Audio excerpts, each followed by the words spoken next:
Mwaramutse neza, reka mbabwire ngo igicamunsi cyiza, umugoroba mwiza. Ibi mbivugiye bitewe n'aho uherereye hose. Njyewe nitwa Prince Robert, umuhungu w'Imana n'Abanyarwanda n'umuntu wese wumva ururimi ndi kuvuga. Guhaye ikaze muri iki kiganiro, Imana iguhe umugisha, kamusabe. Reba aho hasi muri comment section, uze ujoininge iyi group de WhatsApp. Dufatanye igikorwa turimo cyo kujya gusura abarwayi kwa muganga. Icyo ni icya mbere. Ikindi cya kabiri, abantu bafite family zifite ibibazo, bumva bashaka gukora therapy cyangwa se bumva bashaka gufashwa no kuganirizwa, bari kureba bakabona bari kujya kuri wa murongo utukura, bahaye ikaze. Mvugishe, dupange, muze mbafashe, tuganire. Uyu ni umurimo numva Imana yakije muri njyewe, kandi iyi Imana yanyakijemo ikintu barumva ngomba kugikora. Any family bafite issue inavuga ngo iri ku murongo utukura, mumfashe, muze tuganire. Imana ibamugisha. Mumvugishe, contactira aho ngaho. Hanyuma reka babwire ngo icyumweru cyiza mu buzima bwose murimo, ku barwaye, ku barwaje, ku bapfushije, ku bishimye. Ubuzima ni umurongo, kandi uwo murongo tugomba kupasinga. Umuntu aravuka, ko nabonye iby'ubuzima bisanzwe, agahita avukira mu muryango cyangwa se muri sosiyete, kuko hari nabo nabonye bavuka bakavukira mu mihanda n'ahandi. Iyo bivuyeho, nabonye isi yaroriyanse umuntu kujya ku ishuri, kujya kwiga, ibyo byavaho. Asoje bitewe n'ahagarukiye, akaba icyo bita akazi, imibereho, guhaha no gushaka ibimutunga, ibyo byavaho. Akaba icyo bita insengero cyangwa se imyizerere, ibyo byavaho. Akaba icyo bita ibirori. Hanyuma ibirori byasozwa, bakabajyana hehe? Kubashyingura. Ni ku murongo w'ubuzima wubatse. Abantu benshi ntabwo bajya babitekereza ko ari uko byubatse. Byanze bikunze habaho kuvuka ukavukira muri family iyo ari yo yose. Ndakoze ubushakashatsi rero, ntabwo kuvuka umuntu ahitamo ngo njye nzavukira ahangaha. Yisanga avukiye ahantu. No kwiga buriya nubwo abantu bavuga ngo bahitamo, ntabwo ari wowe ubihitamo, ni ibintu wisanga. Wisanga ari byo bikuza, ugasanga ukunda imibare, ugasanga ukunda shimi, ugasanga ukunda ikinyarwanda, amateka, gukanika, everything. Ugasanga ukunda ibyo bintu bigiye bitandukanye. Nabyo rero ubwo rukundo wisangamo rukakoriyanta. Hanyuma n'akazi, uriya ni akazi, ari wowe uhitamo akazi uzakora. Nta muntu uhitamo akazi azakora. Ahubwo donc wisanga uyobowe, wisanga utwawe, none aho isi gushyize, aho ikwarojiste, aho ikwakadeye, akaba ariho ugenda ukajya. Niyo mpamvu mubona abantu benshi biga amashuri ntibakora ibyo bagize gute bize. Ibirori byinshi biba, nakoze ubushakashatsi, sanga ibyinshi atari ibyo mwihitiramo kujyamo, ahubwo ibyinshi ni ibiba ugasanga byagusabye kubijyamo.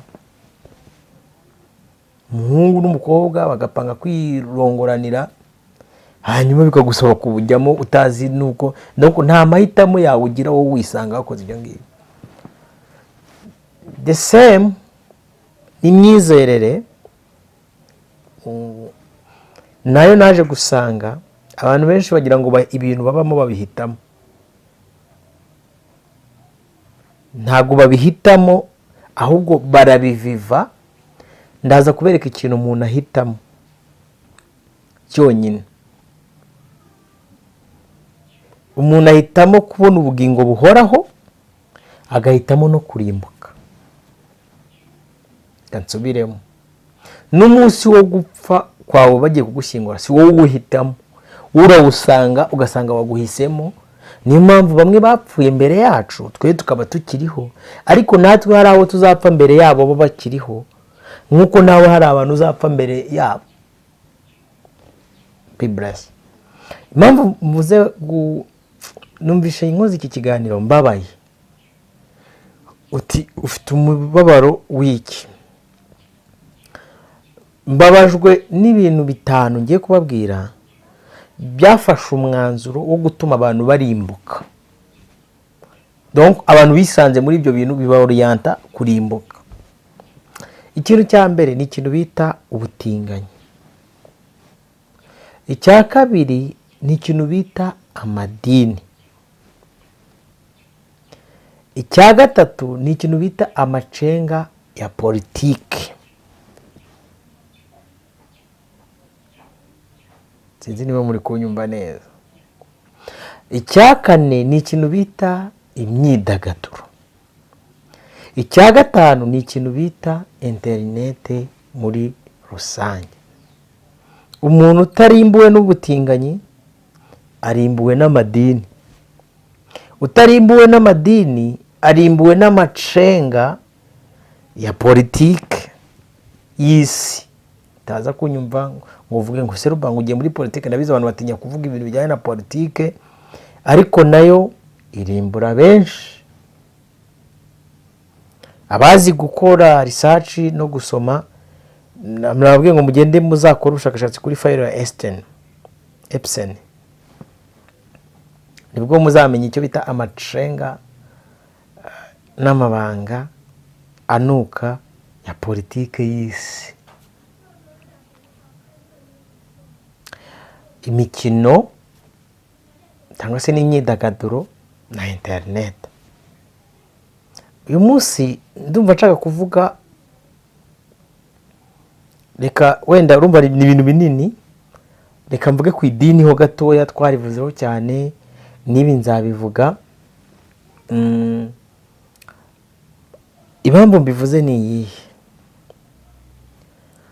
Bibiliya iravuga ngo nk'uko imparakazi yahagizwa, donc umutima wayo ushaka amazi ikagera ku rwego yahagira, ikajya ku rwego rwo kujya kuyashaka, ni ku mutima w'umuntu ushaka Imana nawo umera.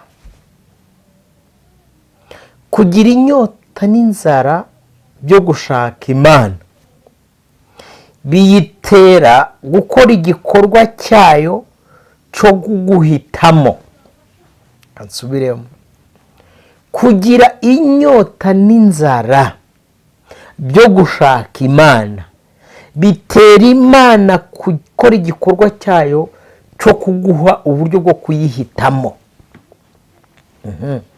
Nababwiye ngo umuntu ahitamo ubugingo no kurimbuka, ariko imbaraga zirimbura umuntu si umuntu uzizanira. Imbaraga zihesha ubugingo buhoraho si umuntu uzizanira. Icyakora umuntu agira inyota no kwahagizwa no kurimbuka.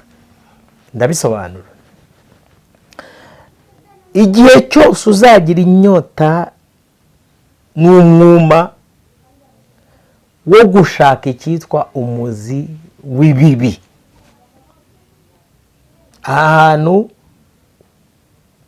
abantu benshi ntabwo bajya bahumvikanaho, barakubwira ngo amafaranga ni umuzi w'ibibi ngo bitewe n'icyo ukoresheje. Ariko igihe cyose isi izagutera inyota, umwuma, icyaka cyo gushaka ubutunzi deeply, ukajya deeply, reka nkubwire, ibyo bintu uri gushaka kuririra, mu bushakashatsi bw'imyaka mikeya mfite, ababifite babitamo amarira. Naraye nkoze liste kandi ngo ni umurimo w'Imana wo kujya gusura abarwayi ku rubuga mbaho. Ndabona abantu bumva bashaka gufatana nanjye ku umurimo ni bande. Bose bahita babyihorera. Kuko izo mbaraga zo gukora uwo murimo sibo bazishakira, ahubwo inyota n'inzara yo kuba bakora uwo murimo ubakamo. Imana ifite ubushobozi bwo kubihishurira akaba babasha kubikora. simbarenganya kubera impamvu nyinshi, hariho ubukene, hariho inzara, ariko ibyo byose ntibyagatumye tureka gukora umurimo w'Imana. Abantu baranga, ariko kuko ari inyota n'inzara biri kunyakamo nzabikora. Simbaho urugero rwiza rw'ukuntu numva nshaka gufasha families zifite issue.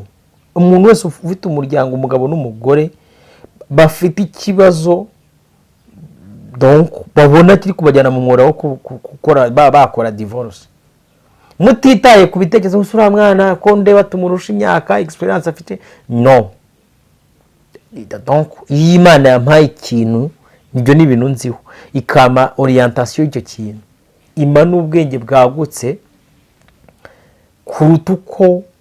Kandi murabizi ko Abanyarwanda baca umugani bakavuga ngo umutima w'imfubyi umera imvi kurusha uw'umusaza.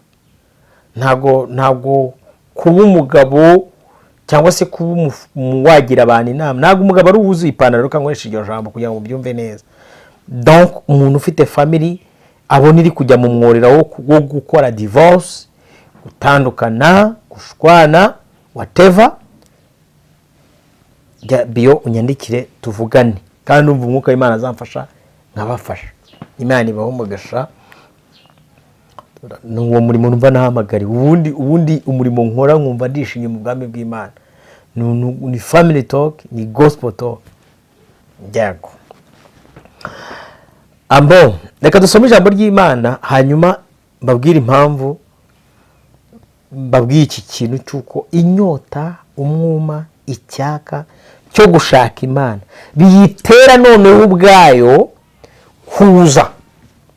N'iteka ryose igihe uzagira inyota, inzara yo gushakisha umuzi w'ibibi, bitera Satani n'urubyaro rwe n'abambari kuza kukurokirita no kugushaka kugira ngo urimbuke. Bari bamugesha. Ni ijambo narisomye ejo ndikanga. Ni ijambo riri mu Bafilipi ibice 2 umurongo wa 13. Haranditse ngo kuko Imana ariyo ibatera gukunda no gukora ibyo yishimira. Kuko Imana ariyo ibatera kuyikunda no gukora ibyo yishimira. Uyu munsi abantu benshi ntibarahishurirwa, ntibarasobanukirwa ko Imana ubwayo ariyo yabanje kudukunda. Niyo bari kuririmba nibumva ibyo baririmba, Yesu ndamukunda, Yesu ndamukunda, ndamukundira yuko yabanje kunkunda nakwiriye. Imbaraga z'urukundo rwacu dukunda Imana rwakomotse mu rw'Imana yakunze abantu bituma itanga umwana wayo. Izi mbaraga zidutera kujya kwishaka bituma ari itubashisha, ari idushoboza kuyikunda no gukora ibyo yishimira ubwayo. Uyu munsi ufite umukoro, homework, devoir, yo gutangira kugira inyota n'inzara yo gushaka Imana by'ukuri. Wanatekereza no gusenga ko ati ese koko ngiye gusengera mu kuri no mu mwuka. Kafata urugero rwa hafi. Nigeze kubabwira ngo kugira ngo ube uwa Kristo byuzuye bikomeye, ugira imbaraga zo gukizwa idini mbere y'uko ugira imbaraga zo gukizwa.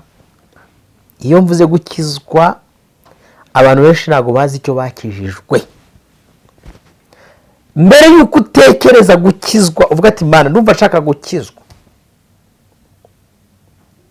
manzi ukizwe ikintu bita idini. Kamfata urugero rwa hafi, simple example ku bantu bazi gukora research. Hano mu Rwanda hari terime n'abantu bari kuri dogere 33 bavuga ngo mu Rwanda nta muntu wakorana na Illuminati, nta muntu wakorana na Freemason. U Rwanda ruri mu kirere, miliyoni 14 ntago Satani zikeneye. Ibintu mwa mwivugishwa n'ibiki kugira ngo winjire muri uyu muryango birakomeye. Lodge Masonique iba muri Kenya, inana ihari. Ninde wakubeshye? Ariko ibintu uzi yuko bitabaho ni igisobanuro cy'uko bitariho. Dusuppose wenda ubonye ikiganiro uyu munsi, n'ubwa mbere ubonye Robert kuri kamera. Dusuppose ko wenda unguyeho kuko YouTube ifite ama content menshi agiye atandukanye. Uyu munsi nibwo bwa mbere umbonye. Mfite imyaka 35. Ni igisobanuro cy'uko muri imyaka 35 ntabagaho. Narindiho. Abantu rero mupfa kuvuga ibyo mutazi. Ayo nama yobera y'uburyo bwa Satani. Reka mfate urugero kugira ngo mubyumve neza. Mujya mwitegereza ino Gmail ya Google. Mujye muri smartphone zanyu mujye kureba ino Gmail ya Google. Irimo inyuguti ya M. Siyo? Iki ni kimwe mu bimenyetso bikomeye biri badekore kuri Lodge Masonique zose aho ziva zikagera. Aho ziva zikagera gute? Zikagera. Ngaho ni mugende.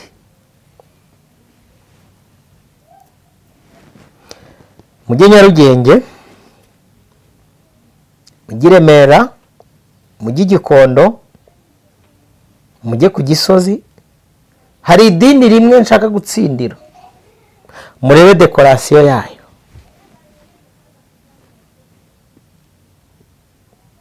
Uko imeze, uko yubakitse, uko zimeze. Hanyuma mujye no kuri Chrome. Mwandike ngo temple za Lodge Masonique ziba zidekoye gute.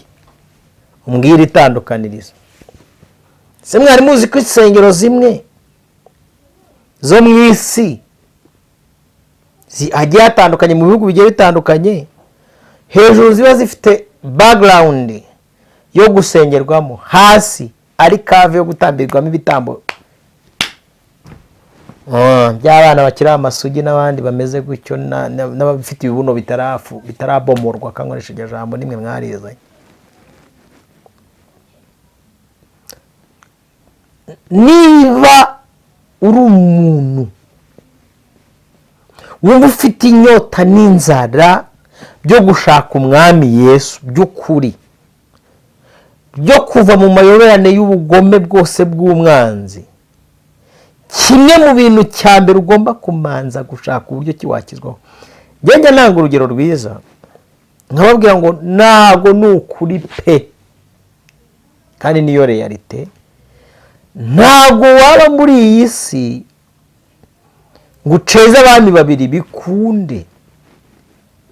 Niwaba n'umusirikare mu by'isi nguwe n'umusirikare mu bya Kristo ubu ukinejeje wakwandikiye ubwo busirikare. Ntibibaho niko ijambo ry'Imana rivuga. Nta n'umuntu uzigera uba umukristo swati ngo abe n'umwadeperi, ntibibaho. Aho iyo katikati Bibiliya iravuga ngo ubwo udakonje ukaba utabizi, ubwo utari umukristo ukaba utari n'umwadeperi. Ntuzaba umukatolike ngo urangize uwa Kristo, ntibibaho. Is not possible. Is not possible. You're supposed to choose one.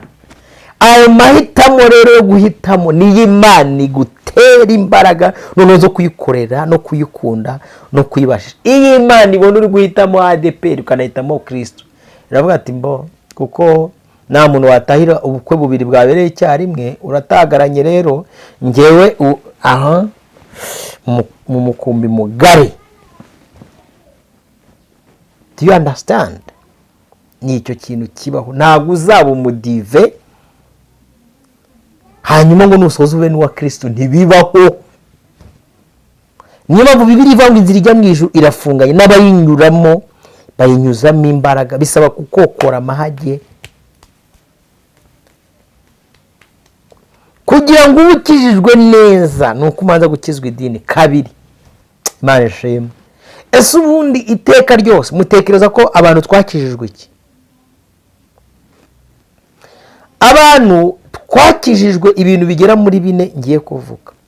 Abakijijwe abo bita ishyanga ryera, abo bita umukumbi mutoya, bakijijwe iki?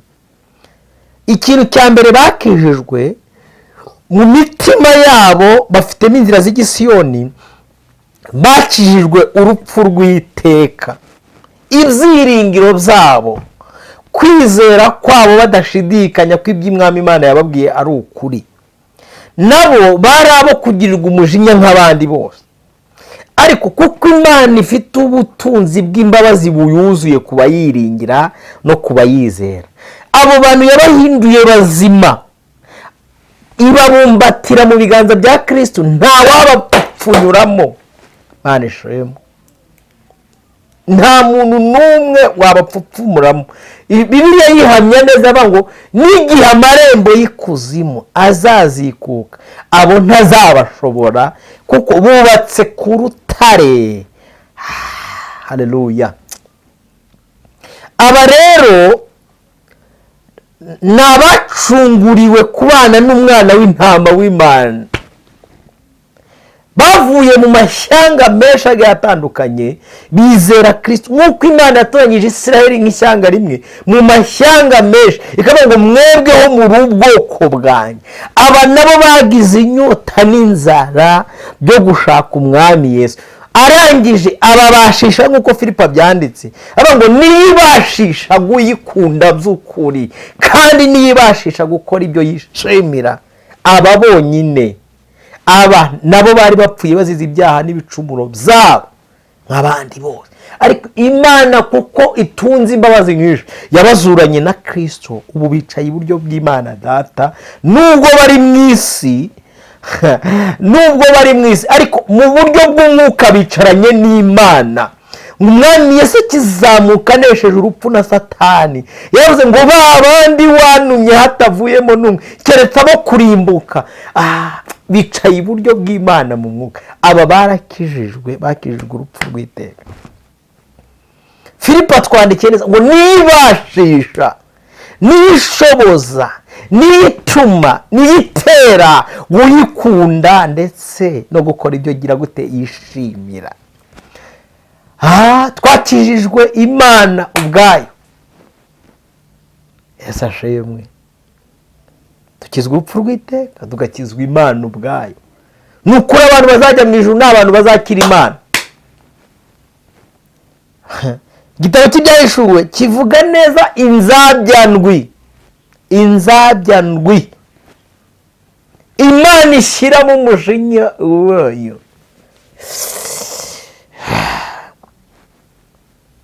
Ngo witwa Salomo yaranditse avuga ngo hari ibintu 6, aribuka ngo nako ni 7 bizira mu maso y'Imana. Abakatolike bafite Bibiliya yarantangaje, havuze ngo bitera Imana ishozi. Izi ni inzabyandwi, Yohana arazisobanuye. Izi nzabyandwi, umuntu wese ufite umutima w'ubwibone, mutima ufite ururimi rubeshya, rushyeshyenga rubeshya, mutima ufite umutima w'ubugambanyi n'ubwicanyi n'ubugome, iyi mirimo yose mibi yo guhagarara abagabo b'indariko bakaza gushinja abandi binyoma. Abantu bafite imitima y'ubwicanyi, imitima y'ubutinganyi, kambivuge mu izina rya Yesu. Aba bose Imana ifite inzabyandwi iciramo umujinya wayo, uzarya abanzi b'Imana. Jambo ry'Imana avuga ngo urabikora nka kwihorera ukagira ngo mpanye nawe, ariko ku munsi umwe w'amateka nzabishyira imbere yawe bimeze nk'ibyambaye ubusa, noneho inkota y'uwo watinyaga ikugezeho. Niko Bibiliya ivuga. Imana ishimwe. Tumva afashijwe. Twakijijwe kuzahura n'uwo mujinya w'Imana. Imana twarayikijijwe. Ngiki kintu twakijijwe. Twakijijweyo, kandi imbaraga z'Imana zatumye idukiza. Twakirijweyo kugira ngo ku munsi w'amateka izabona abantu ivuga ngo abangaba nibo nirata, aba nibo nirata, aba ni ibyirato byanjye. Naratangaye. Matayo yanditse ijambo rikomeye, havuga ijambo rikomeye, arandika. Yesu ashimwe. Arandika aravuga ngo umwana w'umuntu ubwo azaza, Matayo 25:31, abamarayika bose bafite ubwiza bwe nibwo azicara ku ntebe y'ubwiza bwe, amahanga yose azateranirizwa imbere ye. Mutinye kuvuga ko Yesu azagaruka, azagaruka. Abarobanure nk'uko umwungeri ashobora kurobanura intama mu ihene zivanze. Ihene zishyire ibumoso, intama zishyire iburyo bwe. Umwami azabwira abari iburyo bwe ati nimuze mwebwe, mwebwe mwakijijwe, data wanjye yabahaye umugisha, nimuroge ubwami bw'abatunganirijwe uhereye ku kuremwa kw'isi. Kuko nari nshonje mukamfungurira, nari mfite inyota mumpa icyo nywa, nari umushyitsi murancumbikira, nari nambaye ubusa muranyambika, nari ndwaye muransura, nari mu nzu y'imbohe munsurayo murancumbikira. Ni umushyitsi mfunzwe muza kundeba. Bibiliya iravuze ngo abakiranutsi ni abantu bakijijwe.